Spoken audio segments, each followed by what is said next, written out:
Well, did you know the average American generates about 4 pounds of trash each day?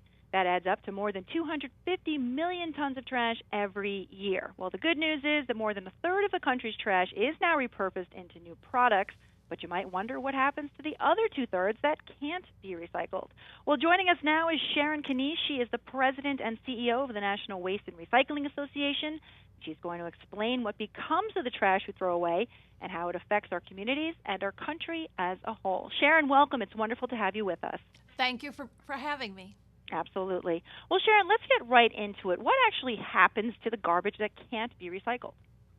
Garbage that can't be recycled is taken to highly engineered, well-regulated landfills. Today's landfills are cleaner and greener than ever before. And many of these landfills actually produce natural gas.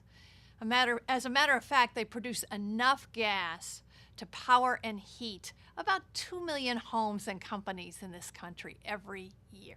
Wow, that's really fascinating. And can you tell us a little bit more about exactly how that energy is being produced from the waste? Sure.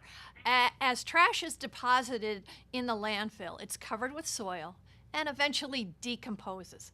Part of that decomposition is the generation of natural gas. So we extract that gas and send it to a power generation facility, and in some cases, it goes directly to fueling gas-powered vehicles. Okay, wow, that is very interesting. Now, let's talk about how landfills are regulated when it comes to addressing safety and environmental concerns. Landfills are highly regulated and highly engineered. They feature containment systems that ensure there is no groundwater contamination and that minimize emissions. As a matter of fact, I had an opportunity to see firsthand these containment systems being put in place.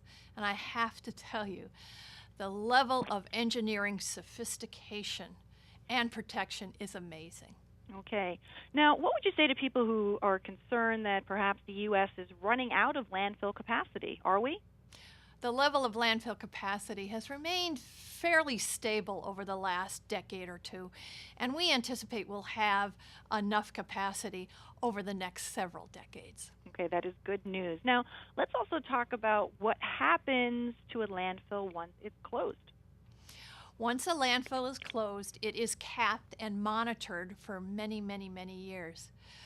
But it can also be put into other productive uses once it's closed.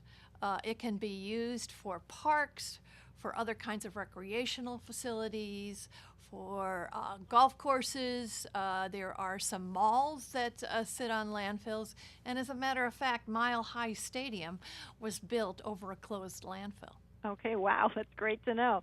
Now, Sharon, just for viewers who'd like to get some more information, whether it's about landfills or recycling or what have you, what can they do to find that information?